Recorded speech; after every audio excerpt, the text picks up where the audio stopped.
Good morning, everybody. Rob Bonta, California Attorney General here. Thank you for joining us today.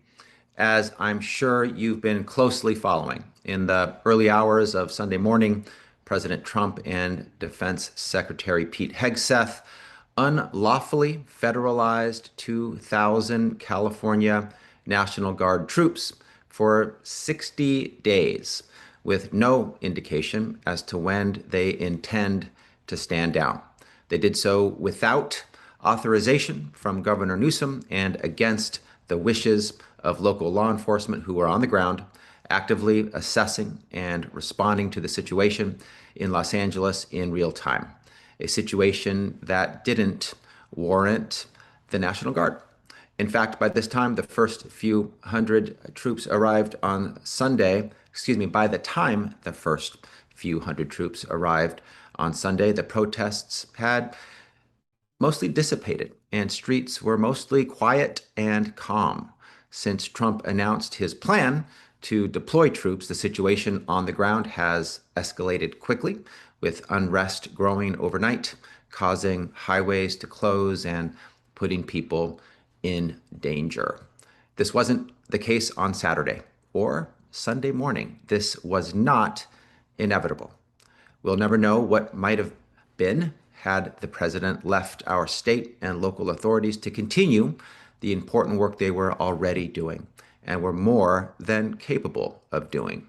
What we do know is that what we saw yesterday happened after the president's unnecessary, counterproductive, and, most importantly, unlawful order. An order that abused the federal government's authority and violated the 10th Amendment and federal law. An order that skipped over multiple rational, common sense, strategic steps that should have been deployed to quell unrest and prevent escalation. As a result, I, in partnership with Governor Gavin Newsom, are suing President Trump and asking the court to set aside the president's unlawful action federalizing the California National Guard. With this order, Trump and Hegseth ignored law enforcement's expertise and guidance and trampled over our state's, California's, sovereignty. They unlawfully invoked a law that's intended to prevent an invasion by a foreign nation or a rebellion, or local and state law enforcement make it so that the laws of the United States cannot be executed. Those are the only three triggers that would provide for the invocation of the National Guard, and none of them were present here. A law that's only been used on its own once before in modern history, when 55 years ago, when President Nixon ordered the National Guard to deliver mail during the Postal Service strike. The movement of the mail through the U.S. Postal Service was down. It was not happening. The laws could not be executed without the federal government calling in the National Guard. That's an example of the only other time ever that this law was used to invoke the calling in of the National Guard by the federal government. This is a law that requires the governor's consent to activate the National Guard.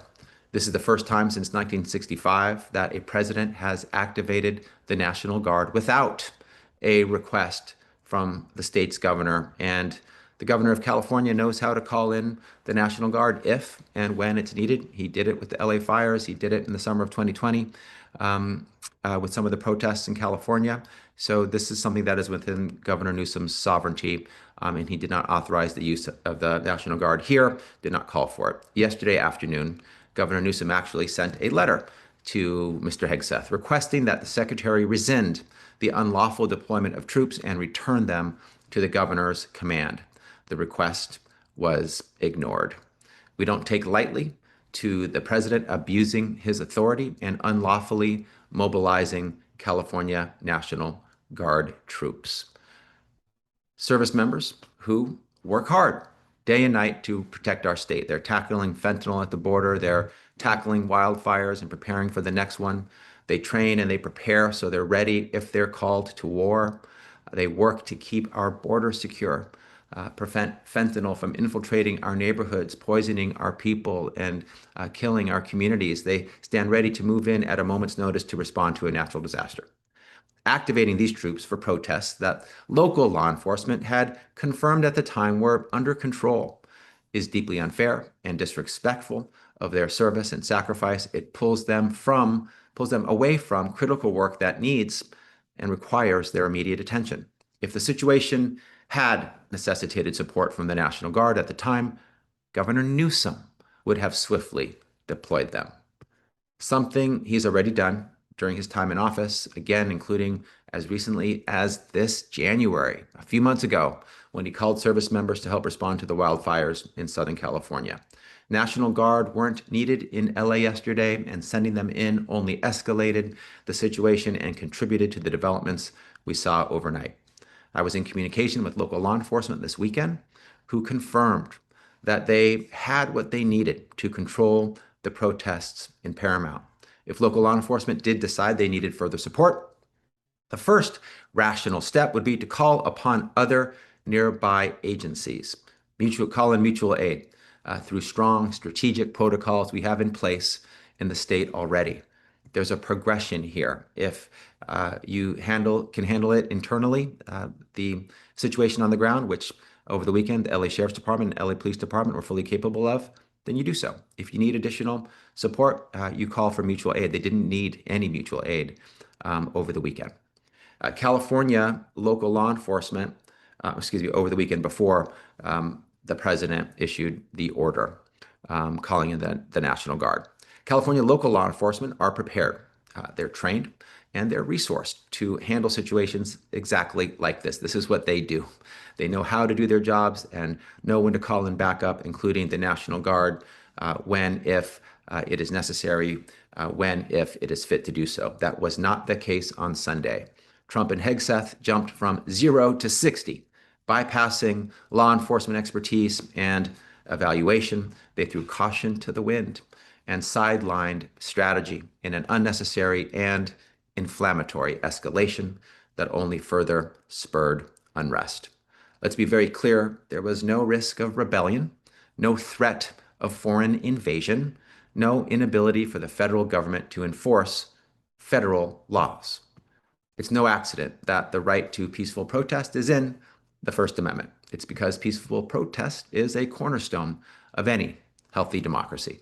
The ability to come together in community, call out injustice, speak truth to power, and demand accountability from those in power defines who we are as Americans, defines our history, defines what we stand for as a nation of the people, by the people, for the people. To silence the people is to smother our democracy. To any who are outraged with the conduct of President Trump and his administration, who feel moved to stand up and speak out, I urge you to do so peacefully, safely, and lawfully. To any opportunists who see peaceful protests as their moment to create chaos, know that local law enforcement are on the ground, ready to take action in order to protect public safety and protect the right to peaceful protest. Thank you. And before I turn it over to questions, I want to acknowledge the incredible, tireless work done by my team at DOJ, who were ready and willing to work through the weekend and through the night on this lawsuit.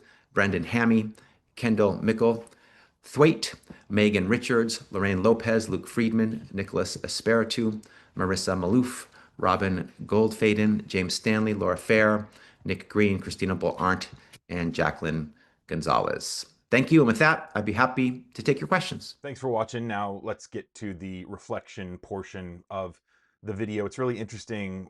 We kind of learned why Donald Trump has been calling the protests an insurrection. Kind of two things here. One is to kind of poke and prod the label of insurrectionist that was cast upon him after January 6th, but also to try to make it so that the courts will believe him in that this is a rebellion, an insurrection, which is going to be hard for him to convince the courts of when the governor and the attorney general are saying this was nothing close to a rebellion or an insurrection. That's why we didn't ask you for federal support. We didn't ask you for these troops. It was unconstitutional, it was illegal, and hopefully this will be overturned really quickly. Now, another thing that Trump and Republicans and the media, uh, Fox News, conservative media, have been doing is attacking Governor Gavin Newsom, saying he's insane. Is how Kristi Noem described him the other day during a Sunday morning interview, saying that he makes poor decisions because the cost of the high-speed rail in California is higher than what Trump thinks it should be. So they're trying to make it seem as though Governor Newsom didn't call in the federal troops because being he's neglecting his duties. But uh, nothing could be further from the truth. As AG Bonta pointed out there, Gavin Newsom requested federal troops back during the George Floyd protests, and he even did it as recently as January of this year. So Donald Trump here is just falling flat on his face, trying to attack Newsom, and he's likely going to fall flat on his face in the courts. Hopefully, it will happen very quickly. You heard Bonta point out there that the only other time that the federal assistant was enacted in a state without the request of the governor was so that mail could be delivered.